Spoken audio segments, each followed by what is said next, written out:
je sors mon texte, j'en prends. Je vais prendre le temps de nommer une autre pression que les travailleurs sociaux vivent de façon aiguë, une pression peu nommée. Voici comment je la formulerai. Rencontrer un patient, c'est rencontrer un être humain, une personne, c'est rencontrer un être humain qui participe à la construction de la même communauté humaine que soi. Comment réconcilier le fait d'être à la fois intervenant, en croyant à l'importance de prendre en compte le contexte social, idéologique, politique, économique, culturel, dans la compréhension des problèmes des personnes rencontrées, et à la fois participer comme citoyen à la construction de ce même monde. Il n'existe pas d'extraterritorialité. Nous sommes comme intervenants inscrits dans les mêmes enjeux que les personnes que nous rencontrons, tout en demeurant responsables de la relation.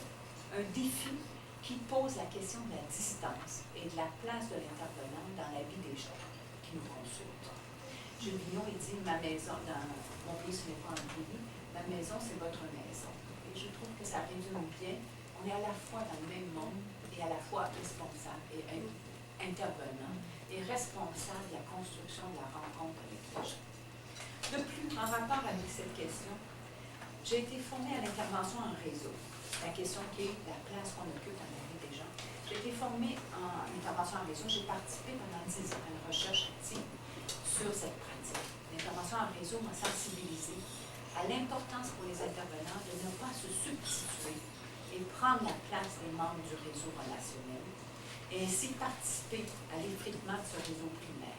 Ça, pour moi, c'est une question de fond, la place qu'on prend dans la vie des gens. En effet, l'idée fondamentale de l'intervention en réseau est que plus nous avons accès à du soutien matériel et affectif, plus nous passons à travers les crises de vie. Je constate d'ailleurs l'effet du soutien quotidien dans ma pratique en oncologie, soutien qui permet de faire face à la crise induite par la maladie. Ainsi, si je résume ma trajectoire, je dirais que c'est un apprentissage de l'intégration de la complexité dans mes analyses et actions, sans abandonner l'utopie. Le projet du travail social, dans toute sa complexité, s'incarne dans la rencontre avec l'autre, dans la relation.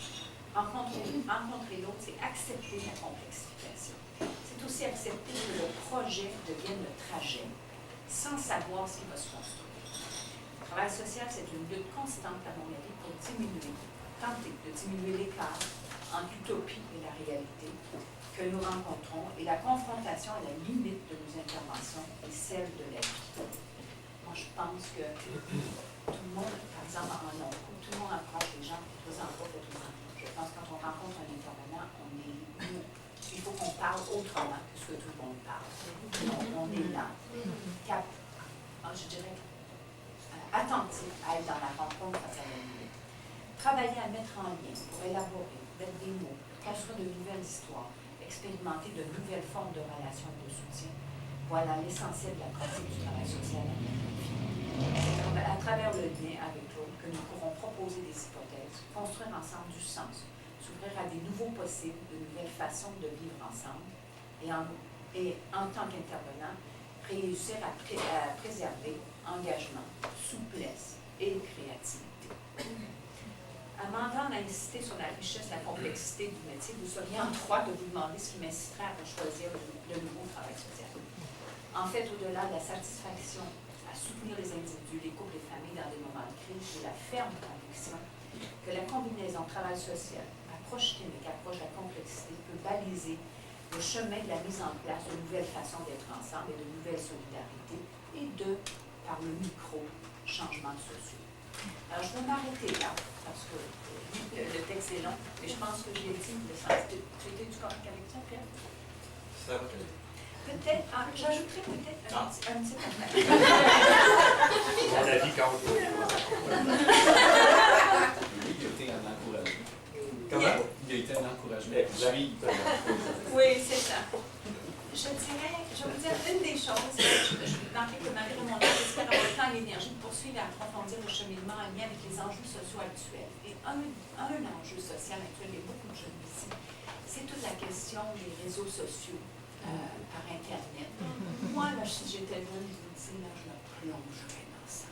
Parce que c'est de l'intervention en réseau, la qualité de ces relations-là, on a probablement quelque chose à dire de notre métier sur ça. Et là, je vous l'avais dit là, mieux que ça dans ma conférence, mais je trouve que c'est une question intéressante. Et je pense qu'il faut s'y plonger, ne pas avoir peur de tout ce monde qui arrive, si y penser. Et je pense qu'en travailleurs sociaux, on va avoir un apport sur ce que sont ces relations-là. Voilà.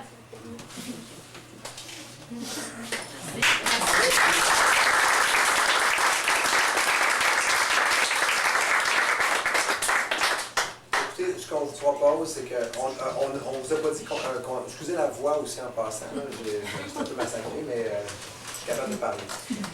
On a jusqu'à 8h, 8h15, mais on vise environ 8h qu'on a la salle. Si je fais en sorte qu'on ne traînera pas trop, on vous invite à prendre peut-être juste 5 minutes, à aller chercher le dessert, on se fasse pas, puis après ça, la parole va être à vous sur les questions que vous posez.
On va commencer.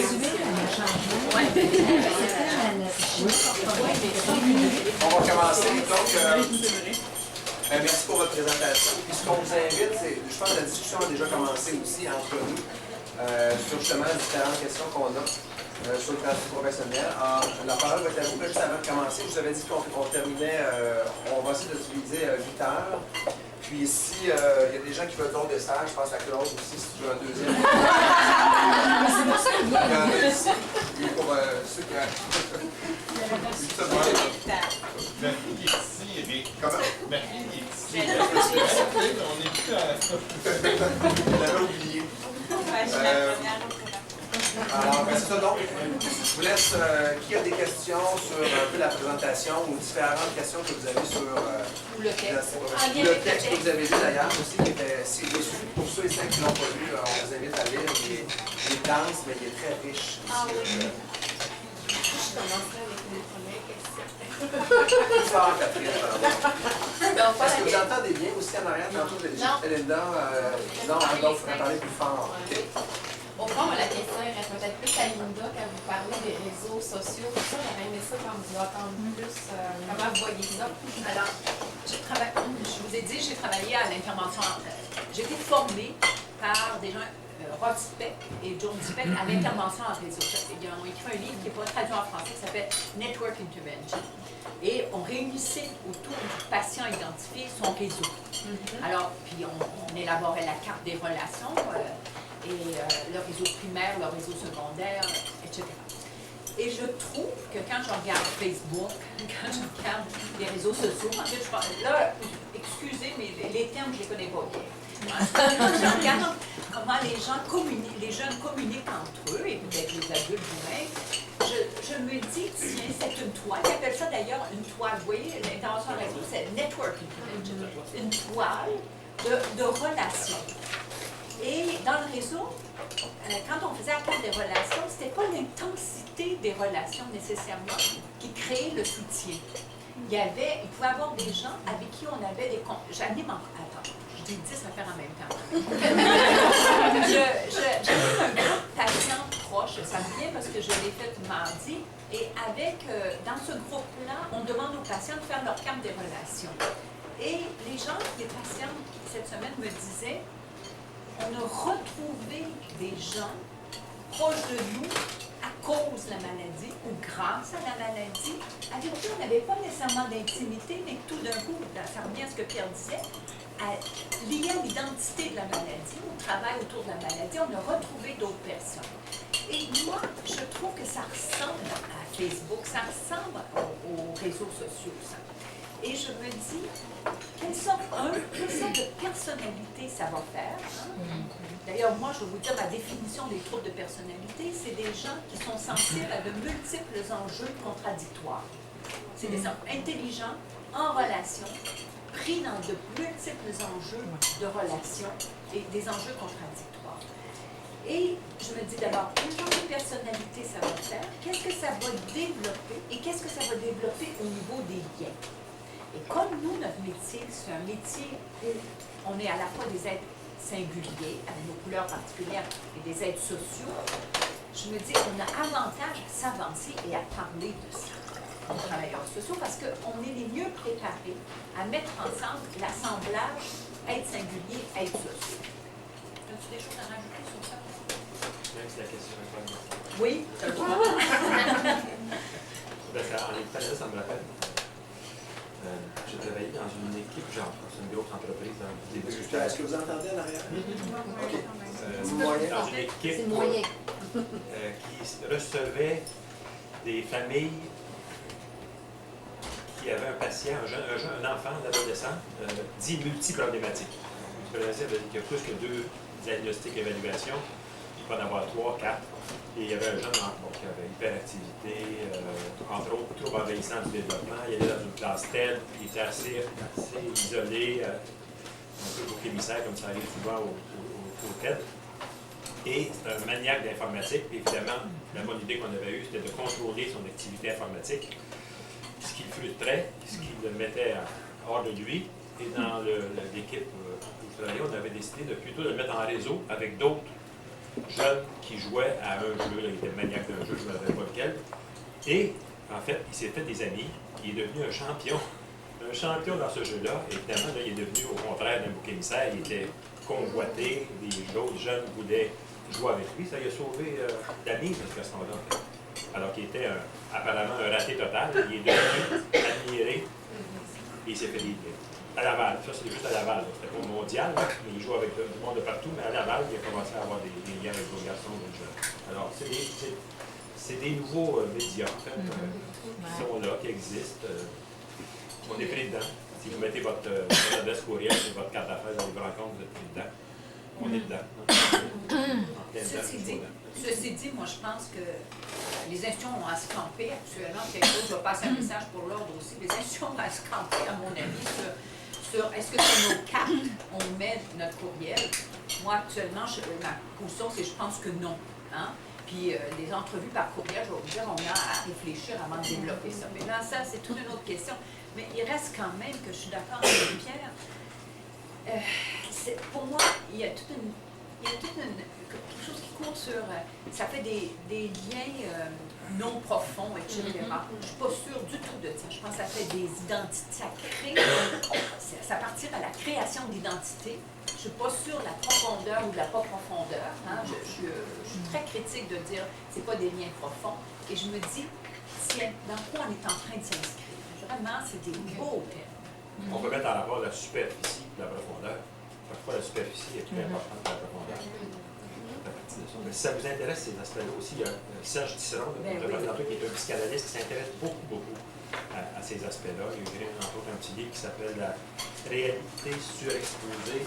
Alors, il était présent lors du premier Love Story, ça a commencé en France. Et c'est un de ses thèmes. L'image, les réseaux sociaux, Internet, bon, tous ces trucs. L'intimité, l'extimité, peut-être. L'extimité, c'est ça. Exister en lien avec on m'a vu, puis je m'expose. Plutôt que on m'aime. Alors pour lui, sa théorie, ses observations, c'est actuellement les jeunes ou les gens qui sont sur ces réseaux-là, c'est pas l'idée d'être aimé, c'est l'idée d'être vu. Et plus t'es vu, plus t'existes. Et moins t'es vu. Et bon. Alors, Tisserand, c'est quelqu'un qui est un psychanalyste, encore une fois, mais qui est un marginal, je pense, parmi les psychanalystes.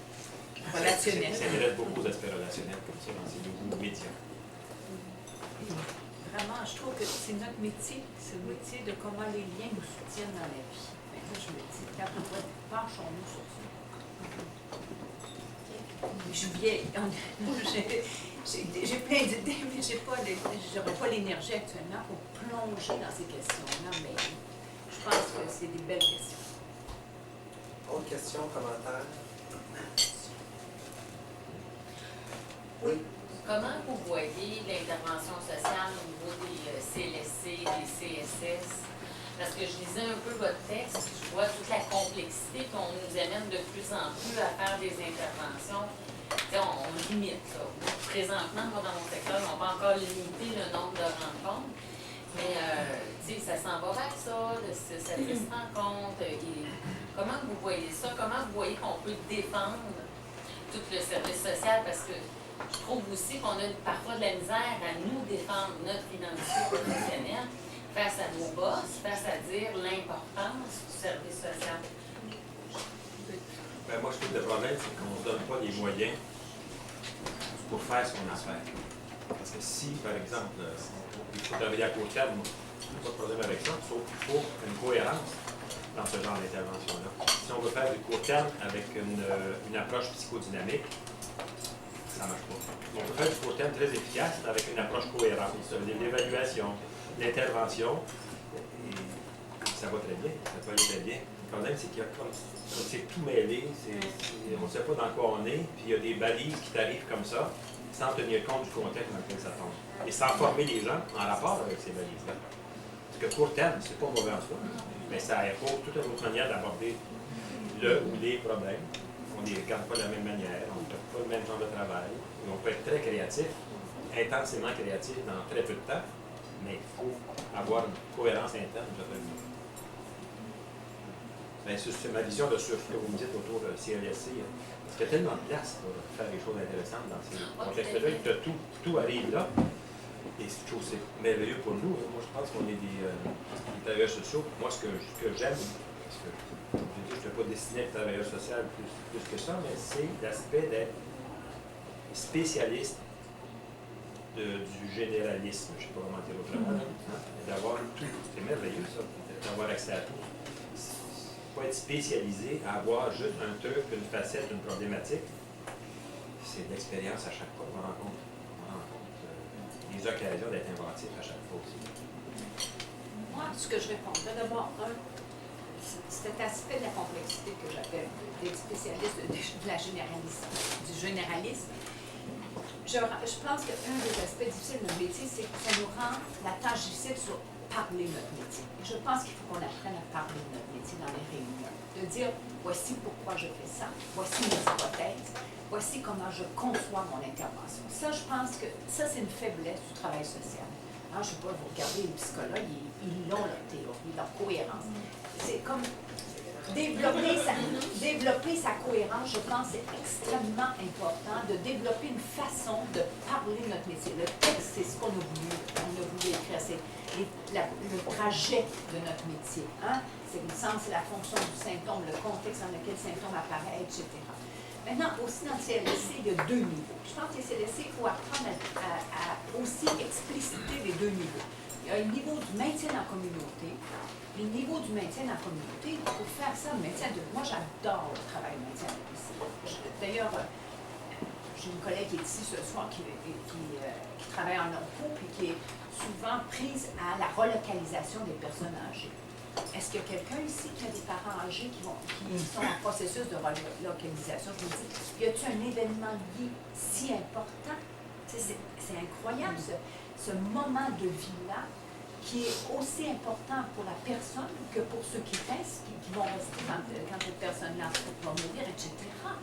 Je me dis, tenons-nous la tête haute, le métier à domicile, les gens eux-mêmes disent, ils ne sont pas fiers de leur métier. Moi, je me dis, crème, on a l'occasion d'intervenir dans un moment clé de la vie, et comme dit Pierre, un moment de crise, et réunissons le monde autour de ça. des gens et parlons de ce moment clé-là. Ça s'appelle le maintien en communauté. Après ça, il y a au CLSC des demandes de suivi dans des moments de crise. Et là, ça peut être court terme, comme tu dis. Puis là, mais soyons un peu vigilants à expliciter ici, qu'est-ce que je fais? Est-ce que je fais du maintien en communauté ou est-ce que je fais de l'intervention de crise? Parce que les CLSC ont pris large pour survivre. Puis là, je trouve qu'il y a des confusions de niveau d'intervention. Je suis tout à fait d'accord. Mais c'est à nous, à nous à les expliciter, à mon avis. Oui, moi, je suis tout à fait d'accord avec ça, avec ce que tu dis, mais c'est difficile dans un contexte où tout le monde. L'important actuellement, c'est de mettre des étiquettes, c'est de faire des évaluations, les statistiques passent par là, puis tous les autres professionnels se définissent à partir de ça. Nous autres, en travail social, on a un langage qui est complètement différent. On est à contre-courant à partir de ce qu'on a aujourd'hui comme démonstration dans vos. Puis je suis tout à fait d'accord qu'il faut aller là-dedans. Puis c'est difficile de maintenir ce cap-là. Quand on est différent, c'est pas facile d'être différent. Fait, quel mécanisme on peut avoir pour garder cette différence-là, pour faire une différence justement précise? Peux-tu te répondre par le boutade?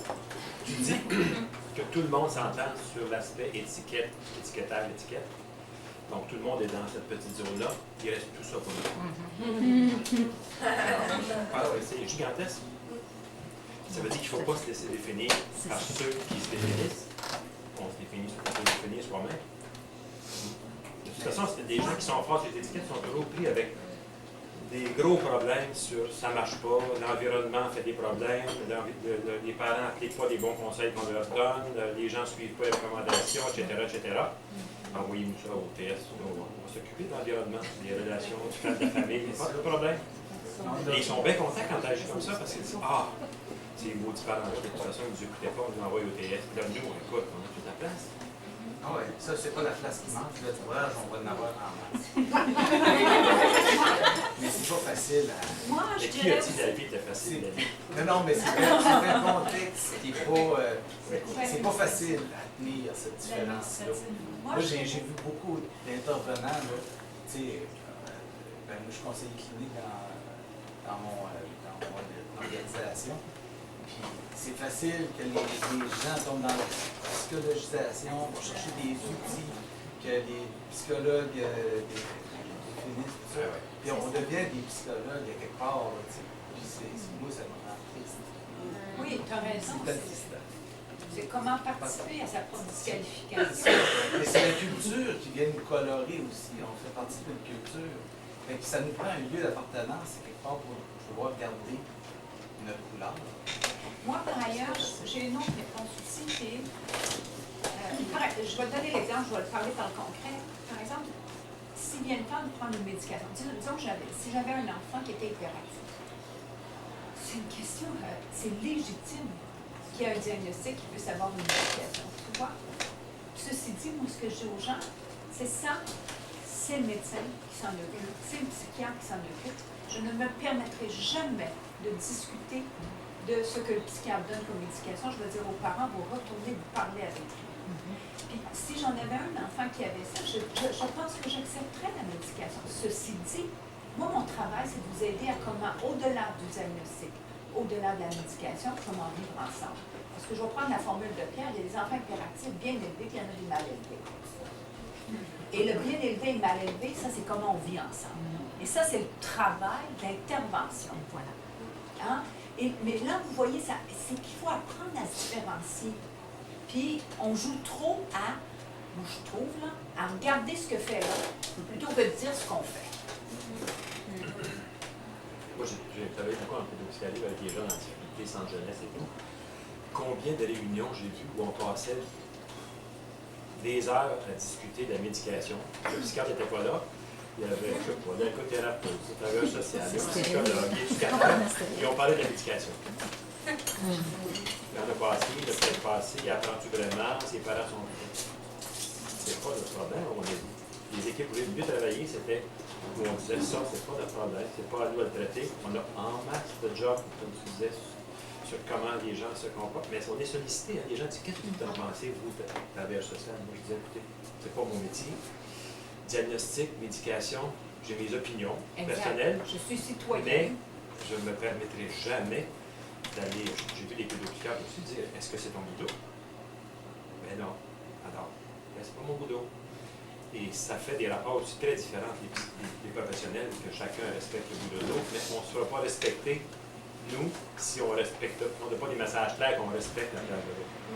Et ça se passe par les familles, par les parents qu'on voit directement dans les réunions où on participe.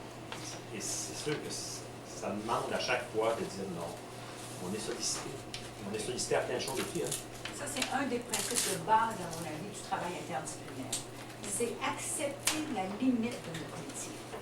Accepter d'exposer la limite de notre métier, ça ne veut pas dire se disqualifier. Et accepter une marche grâce à l'autre marche. Et qu'on n'a pas la réponse à tout. Que si je peux travailler, c'est aussi parce que le médecin est là, le psychiatre est là. Si moi je peux travailler en non-cours, c'est parce que les gens viennent d'abord au niveau du corps, et après ça en deuxième, les aspects psychosociaux. Mais ça ne veut pas dire que parce que je suis en deuxième, que c'est moi. À l'hôpital, C'est ça. Si moi j'arrivais à l'hôpital, madame, je ne sais pas la travailleuse sociale, mais j'aimerais rencontrer en premier, c'est une médecin. C'est ça. Ben, il me semble, non? Mais pour moi, ça n'enlève rien à la qualité de notre métier. Ce qui n'est pas facile, c'est que c'est pas tout le monde qui a cette vision-là. Quand on vient, moi je suis en CLSC, je viens du soutien à domicile, là je suis plus en DIPED, mais on reçoit beaucoup d'intervenants, on entend beaucoup, puis c'est très hiérarchisé. C'est de défendre, on passe énormément d'énergie à défendre ce qu'on est. Parce que le travail interdisciplinaire, je l'ai fait pendant 8 ans au soutien à domicile, on a mis en place les plans d'intervention, tout ça. C'est super riche, super intéressant, mais pas facile d'expliquer c'est quoi notre travail, la place, cette position-là. Je trouve qu'on passe beaucoup, et c'est bénéfique. Je ne dis pas que c'est pas bon, mais c'est... Là, maintenant, c'est que les centres de réadaptation, démontrer c'est quoi le service social, pour là, tu as des psychologues, des éducateurs. Des fois, on a beaucoup d'énergie à mettre là-dedans. Oui, il faut avoir une façon de parler de notre métier. On ne peut pas le défendre, je pense. Il faut le montrer. À mon avis. Il faut intervenir. On est des faiseux, en fait, nous. Hein. Oui. Quelqu'un qui pose des diagnostics, c'est une manière, c'est faiseux aussi, mais c'est une manière de définir la réalité. Mais nous, on est des faiseux. Il n'y a pas des... On est des parleux aussi. Grand parleux, petit faiseux, mais on est dans l'action, nous autres. Hein. Comme disait Linda, que ce soit pour d'un placement, d'un déplacement, peu importe. Il y a l'aspect technique, mais il y a aussi l'aspect crise relationnelle qui survient dans ces contextes-là. On peut se réduire à juste l'aspect technique, mais là, ça n'a pas de bon sens, à mon avis. Là. On est PS. Il y a l'autre aspect qui est présent, dont à peu près seuls nous pouvons s'occuper, en fait, aussi. Ouais, c'est ça, exactement.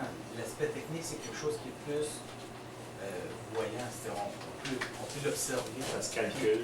Facilement, on se fait définir par ça. Ouais. Puis on finit par pogner le moule. Là-dedans. Beaucoup de soutien à domicile, les gens finissent par être des courtiers de ressources. Ils se définissent uniquement par ça. Ça prend du temps avant de revenir à pratiquer l'examen psychosocial. Et où je suis d'accord avec toi, Dani, pour revenir à ta question, les statistiques, à mon avis, ne rendent pas bien compte du travail social. Les statistiques sont basées sur le modèle psychodynamique de la rencontre avec un individu. Ça ne rend pas compte du tout de notre métier. Et là, en même temps, il faut être vite un peu, là, pour organiser, pour voir comment on écrit ça. Là, je suis pas assez, je peux pas en parler clairement, je suis pas assez près de la pratique, là, je fais de la supervision surtout, mais je pense qu'il faut être